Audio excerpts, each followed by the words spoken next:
Good morning, students. I am Surendra Madan from NP School. Today we discuss about the topic of constitutional design, संविधान निर्माण। बच्चों, आपको पता ही होगा कि किसी भी देश की अर्थव्यवस्था को चलाने के लिए, उसको सुचारू रूप से काम चलाने के लिए संविधान की अत्यंत आवश्यकता होती है। किसी भी लोकतांत्रिक, किसी भी डेमोक्रेटिक कंट्री के अंदर संविधान की सबसे ज़्यादा जरूरत होती है। हमारे देश का जब संविधान बना तो उसमें भी बहुत सारी प्रॉब्लम्स आई थी बनने से पहले। तो उसमें सबसे पहला जो हमारे देश का संविधान बनाया था वो बना था 1928 के अंदर, जो मोतीलाल नेहरू ने बनाया था 8 सदस्यों के साथ मिलकर, लेकिन ब्रिटिशर्स ने उसको एक्सेप्ट नहीं किया था। उसके बाद से लगातार डिमांड ऑफ कॉन्स्टिट्यूशनल असेंबली, लगातार कंटिन्यूसली इस चीज़ की डिमांड रही कि हमारे देश का अलग संविधान हो, हमें ब्रिटिश रूल से अलग रूल करने को मिले, ताकि ब्रिटिश रूल जो है हमसे हटकर कार्य करे। तो उसके लिए सबसे पहले 1934 के अंदर एम.एन. रॉय ने डिमांड रखी अलग कॉन्स्टिट्यूशनल असेंबली बनाने की, जिसके तहत हम अपना संविधान बना सके। ब्रिटिशर्स ने नेग्लेक्ट किया इस चीज़ को। फिर 1935 के अंदर कांग्रेस ने डिमांड रखी कॉन्स्टिट्यूशनल असेंबली बनाने की, लेकिन ब्रिटिशर्स ने नेग्लेक्ट किया इस चीज़ को। फिर 1939 के अंदर सी राजगोपालचारी, इन्होंने डिमांड रखी कॉन्स्टिट्यूशनल असेंबली की, और अंत में ब्रिटिशर्स ने इसको एक्सेप्टेड किया इन अगस्त 1940 के अंदर। 1940 के अंदर जो था ब्रिटिशर्स ने इस डिमांड को जो है एक्सेप्ट कर लिया कि आप अपना संविधान जो है वो बना सके। तो इसके लिए जो कैबिनेट प्लान था, कैबिनेट मिशन जो था, कैबिनेट मिशन, इस कैबिनेट मिशन ने क्या किया,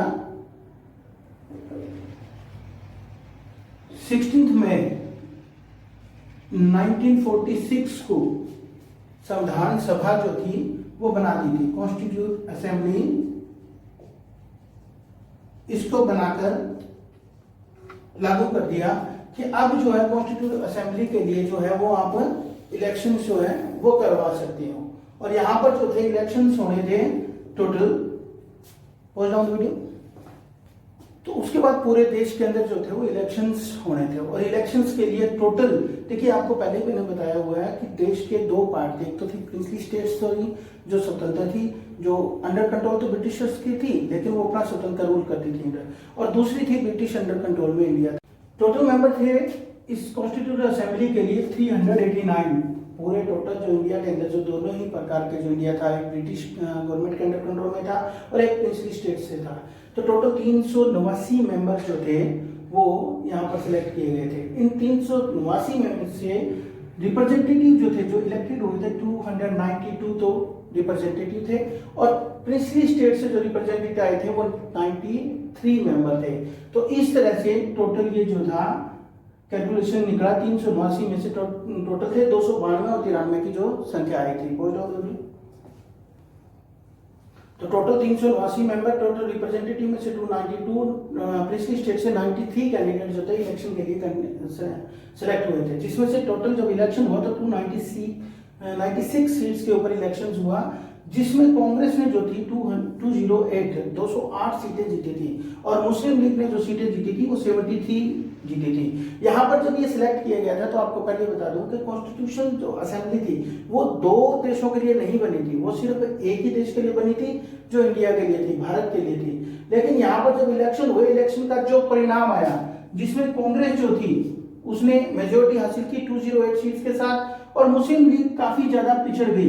तो यहाँ पिछड़ने के बाद मुस्लिम लीग ने क्या किया, इस कॉन्स्टिट्यूशनल असेंबली को जो है वो मना कर दिया कि हमें कॉन्स्टिट्यूशनल असेंबली में पार्टिसिपेट नहीं करना, हम अपनी अलग से असेंबली जो है वो बनाएंगे। तो उसके बाद से जो है फिर भारत के लिए जो है कॉन्स्टिट्यूशन लिखने का काम स्टार्ट हुआ, और भारत के लिए जो कॉन्स्टिट्यूशन लिखने का जो काम स्टार्ट हुआ, उसके बाद भारत के लिए पहली जो मीटिंग थी कॉन्स्टिट्यूशनल असेंबली की,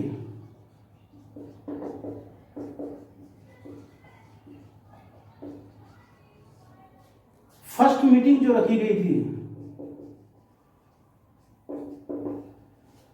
फर्स्ट मीटिंग जो रखी गई थी वो थी 9 दिसंबर 1946 को रखी गई थी यहाँ पर कॉन्स्टिट्यूशनल असेंबली के लिए, और 9 दिसंबर 1946 को जो फर्स्ट मीटिंग रखी गई थी, उसी दिन इसका टेम्परेरी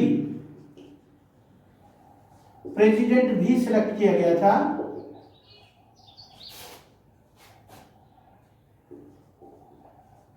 टेम्परेरी प्रेसिडेंट भी सिलेक्ट किया गया था।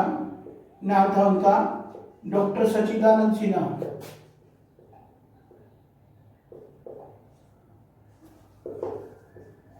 डॉक्टर सच्चिदानंद सिन्हा को टेम्परेरी प्रेसिडेंट के रूप में सिलेक्ट किया गया था। ये फर्स्ट मीटिंग थी 9 दिसंबर को। डॉक्टर सच्चिदानंद सिन्हा को क्यों सिलेक्ट किया गया था? क्योंकि वो ओल्ड एज थे, सबसे ज्यादा बुजुर्ग थे, एक्सपीरियंस थे, इसलिए उनको जो है सिलेक्ट किया गया, लेकिन टेम्परेरी। सेकेंड मीटिंग जो रखी गई थी इसकी,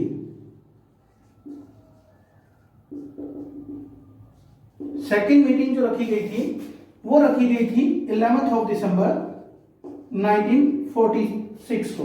और इस दिन जो था परमानेंट प्रेसिडेंट की सिलेक्शन हुई और वो थे डॉक्टर राजेंद्र प्रसाद।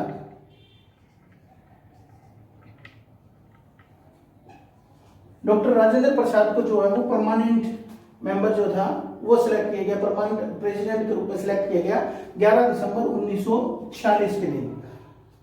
टोटल ये 2 मेजर मीटिंग हुई थी। हालांकि जब ये संविधान हमारा लागू हुआ था तो इसमें बहुत सारे अमेंडमेंट्स हुए थे, लेकिन पहली 2 ये मीटिंग थी। इन दोनों मीटिंग के दौरान जो है वो ये डिसीजन लिया गया था कि 9 दिसंबर को टेम्परेरी प्रेसिडेंट डॉक्टर सच्चिदानंद सिन्हा को रखा गया। सेकंड मीटिंग जो थी 11 दिसंबर 1946 को रखा गई, तो उसमें जो थी वो permanent president doctor Rajendra Prasad को नियुक्त किया गया था। इसके अंदर लगभग 20-22 कमेटियां जो थी वो बनाई गई थी, लेकिन मेजर जो कमेटियां बनाई गई थी वो 8 मुख्य कमेटियां थी। और उन्हीं 8 कमेटियों में से एक जो सबसे बड़ी कमेटी थी उसका नाम था ड्राफ्टिंग कमेटी। ड्राफ्टिंग कमेटी यानी प्रारूप समिति। और इस प्रारूप समिति के अंदर टोटल मेंबर जो थे वो 7 मेंबर थे, 7 मेंबर। और यहां पर जो इसका चेयरमैन बनाया गया था इस ड्राफ्टिंग कमेटी का, वो बनाया गया था B.R. अम्बेडकर को। किसको? डॉक्टर भीमराव अंबेडकर को। ये एक कंफ्यूजन रहती है हमारे मन के अंदर कि हम जब भी कोई बात करते हैं कि कॉन्स्टिट्यूशन का जो है प्रेसिडेंट कौन है, अध्यक्ष कौन होता है, तो हम सीधा डॉक्टर B.R. अम्बेडकर का ही नाम लेते हैं, क्योंकि सारा संविधान इन्होंने लिखा था। तो लगभग बच्चों को नहीं पता होता कि कौन सा चेयरमैन है, कौन सा प्रेसिडेंट था। तो यहाँ मैं परमानेंटली आपको बता दूं इस चीज के बारे में कि जो कॉन्स्टिट्यूशनल जो असेंबली थी, इसका जो अध्यक्ष था, परमानेंट अध्यक्ष थे डॉक्टर राजेंद्र प्रसाद, ये परमानेंट अध्यक्ष थे। लेकिन जो ड्राफ्टिंग कमेटी थी उसके जो प्रेसिडेंट थे वो डॉक्टर B.R. अम्बेडकर थे, जिन्होंने टोटल इस संविधान को लिखने का काम किया था। हमारा सारा संविधान जो था वो इनके द्वारा लिखा गया था, इनकी टीम के द्वारा लिखा गया था। हो जाओ वीडियो। इसी कॉन्स्टिट्यूशन बनने के दौरान जो है नेशनल फ्लैग को सिलेक्ट किया गया था। हमारा जो राष्ट्रीय झंडा है इसको सिलेक्ट किया गया था कॉन्स्टिट्यूशन असेंबली के द्वारा 22 जुलाई 1947 को 22 जुलाई 1947 को हमारे राष्ट्रीय झंडे को जो है वो सिलेक्ट किया गया था इस चीज को। और उसके बाद जो है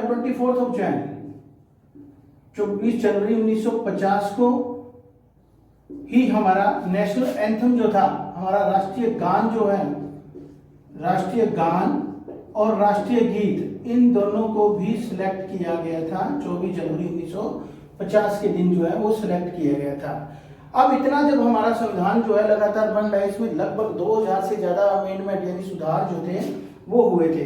अब इस दौरान क्या हुआ, हमारा जो संविधान था, इस संविधान को बनने में जो समय लगा वो लगभग 3 वर्ष, यानी टोटल टाइम जो था, टोटल टाइम टेकन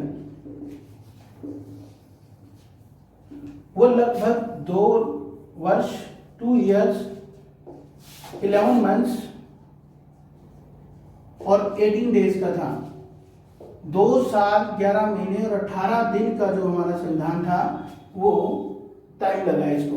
जब हमारा संविधान बनकर कब रेडी हुआ, बिल्कुल 24 नवंबर 1949 को, 24 नवंबर 1949 को हमारा संविधान बिल्कुल रेडी हो गया। और हमारा जब संविधान जब बन रहा था टोटल, तो इसके अंदर टोटल मेंबर जो थे वो 299 मेंबर थे, टोटल मेंबर क्योंकि पहले जब 389 मेंबर्स सिलेक्ट किए गए थे, वो 389 मेंबर्स में से जब इलेक्टेड हुए थे तो 208 मेंबर जो थे वो कांग्रेस की तरफ से रह गए थे, और जो 73 मेंबर थे वो मुस्लिम लीग से थे। तो मुस्लिम लीग अलग होगी, उसके बाद दोबारा सिलेक्ट करके टोटल जो संख्या रखी गई थी 299 की रखी गई थी। तो 24 नवंबर 1949 को हमारा संविधान बिल्कुल रेडी हो गया था 299 मेंबर्स के साथ। लेकिन यहाँ पर सिग्नेचर हुए थे, सिग्नेचर जो किए गए थे, साइन जो किए गए थे, वो साइन किए गए थे 26 नवंबर 1949 को। और यहाँ पर जब साइन किए गए थे तो 292 मेंबर्स ने सिग्नेचर किए थे, 292 मेंबर्स ने साइन किए थे।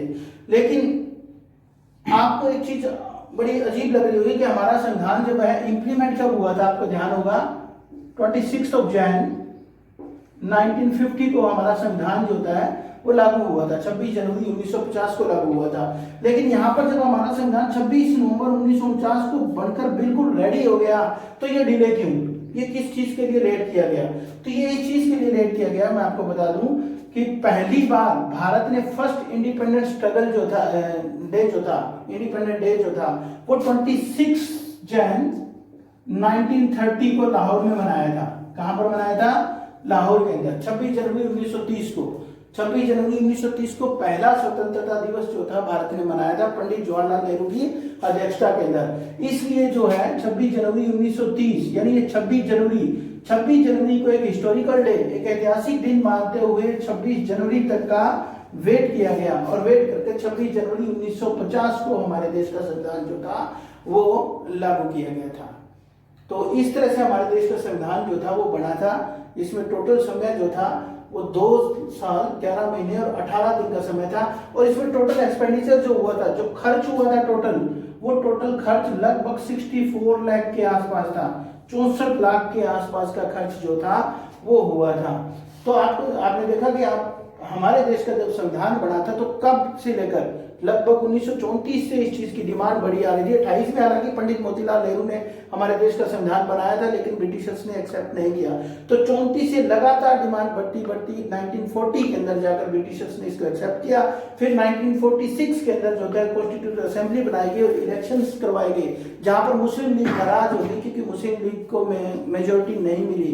तो उनको लगा कहीं न कहीं कि हिंदुओं का देश है तो हमारे लिए सही नहीं है। फिर मुस्लिम लीग अलग होकर कांग्रेस ने अपना अलग से टोटली प्रिंसली स्टेट से और अंग्रेजी सरकार के अधीन जो भारत आता था उसमें से सारे मेंबर्स को लेकर 299 मेंबर्स को लेकर एक कॉन्स्टिट्यूटिव असेंबली जो थी वो बनाई गई थी। और उस कॉन्स्टिट्यूटिव असेंबली के द्वारा ही जो है सारा संविधान भारत का जो है वो लिखा गया, जिसमें से मेन रोल आता है प्रारूप समिति का जो डॉक्टर भीमराव अंबेडकर ने बनाई थी। तो उस डॉक्टर भीमराव अंबेडकर ने जो सारा संविधान लिखा था उसी संविधान को इंप्लीमेंट किया गया 26 जनवरी 1950 को। जब पहली बार हमारे देश का संविधान लिखा गया तो उस टाइम संविधान के टोटल जो भाग थे, पार्ट जो थे, वो 22 भाग थे इसके अंदर, और 395 अनुच्छेद थे इसके अंदर, और 8 अनुसूचियां थी। ये टोटल हमारे संविधान का स्टार्टिंग है, यानी वर्ल्ड का सबसे लार्जेस्ट रिटन कॉन्स्टिट्यूशन जो है वो इंडिया का है। 22 भाग, 395 अनुच्छेद और 8 अनुसूचियों के साथ था। आज ये बढ़कर कितना हो चुका है? 22 तो भाग है इसके, लगभग 495 के आसपास जो है वो इसके अनुच्छेद हैं, और 12 अनुसूचियां हो चुकी हैं। ये आज के वक्ती टाइम के अंदर है, करंट के अंदर की जो सिचुएशन है, क्योंकि भारत के अंदर इतने ज्यादा अमेंडमेंट हो रहे हैं संविधान के अंदर। जब भी, क्योंकि एक प्रावधान है हमारे संविधान के अंदर कि कोई भी अगर लगता है, किसी भी टाइम लगता है कि देश के अंदर जो होता है कुछ चेंज करना है, कोई संविधान के अंदर चेंज करना है, तो हम चेंज कर सकते हैं। जैसे अभी पीछे एक अमेंडमेंट हुआ कश्मीर को लेकर, धारा 370 को हटा दिया गया है संविधान में से। तो ये इस तरह से अमेंडमेंट जो होते हैं वो चलते रहते हैं। तो उम्मीद करता हूँ कि आपको ये टॉपिक अच्छे से समझ आया होगा। Thank you so much.